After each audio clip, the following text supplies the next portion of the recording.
அனைவருக்கும் வணக்கம்மா. இன்றைய தினம் புதன்கிழமை 17/1/2024 சப்தமி நாள். சப்தமில நம்ம சூரிய பகவானை வழிபட்டால் நம்மளுடைய பாவங்கள் அனைத்தும் கழிந்து நல்ல வாழ்வில் முன்னேற்றம் கிடைக்கும் அப்படிங்கிறதுக்காக தான் இந்த பதிவு போடுறேன். அதாவது வளர்பிறை, அதாவது அமாவாசை முடிந்து 7 தினங்களில் வளர்பிறையில் வர்ற ரத சப்தமி.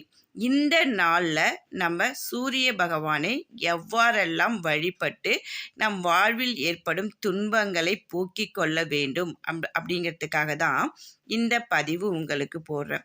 அதாவது இதை நம்ம சூரிய பகவானை வழிபடுற முறை அப்படிங்கிறது சில பேருக்கு தெரியாமல் இருக்கும்.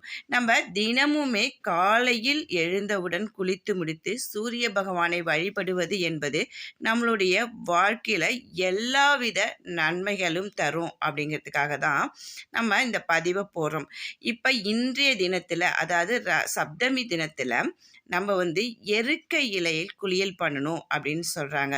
அதாவது எருக்க இலையில் நம்ம குளியல் பண்ணும்போது நம்மளுடைய பாவங்கள், அதாவது நாம் தெரிந்தோ தெரியாமலோ செய்த பாவங்களை போக்கிக் கொள்வதற்காக ஒரு நல்ல வழியை தான் இந்த சப்தமி நாளில் நம்ம கடைப்பிடிக்க போகிறோம்.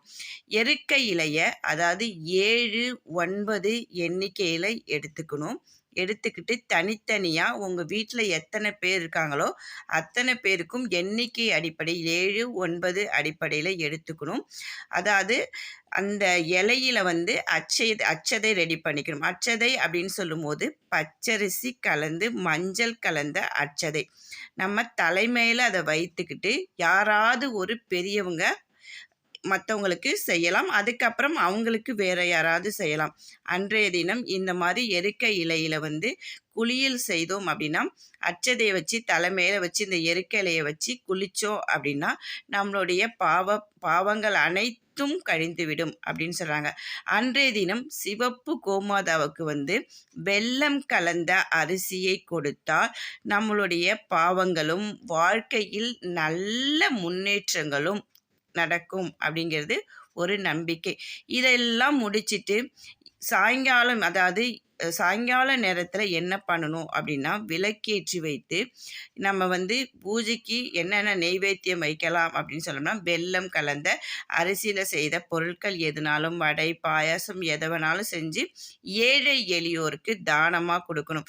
இதெல்லாம் செஞ்சுட்டு வந்தோம் அப்படின்னா நம்மளுடைய பாவங்கள் அனைத்துமே நமக்கு கழிஞ்சு போய் நம்மளுடைய வாழ்க்கையில் நல்ல நிலைமையை அடைவோம். அதாவது நம்ம எவ்வளவுக்கு எவ்வளவு நம்ம அதாவது தான தர்மம் பண்ணுறோமோ அந்த அளவுக்கு நம்மளுடைய வாழ்க்கையில் நல்ல முன்னேற்றங்கள் இருக்கும் அப்படிங்கிற நம்பிக்கையோடு நம்ம செஞ்சுக்கிட்டே வரணும். நம்மளை அறியாமல் செய்யும் பாவங்களையும் தீர்ப்பதற்கு இந்த நாளை நம்ம தேர்ந்தெடுத்து நம்மளுடைய வாழ்க்கையில் எல்லோரும் எல்லா வளமும் பெறணும் அப்படின்னு சொல்லி தான் இந்த பதிவை உங்களுக்கு போடுறேன். தெரியாமல் இருப்பவர்கள் இதை பயன்படுத்தி இன்றைய நாளில் உங்களுடைய வாழ்க்கையில் இருக்கும் பிரச்சனைகளை தீர்த்து கொண்டு எல்லோரும் எல்லா வளமும்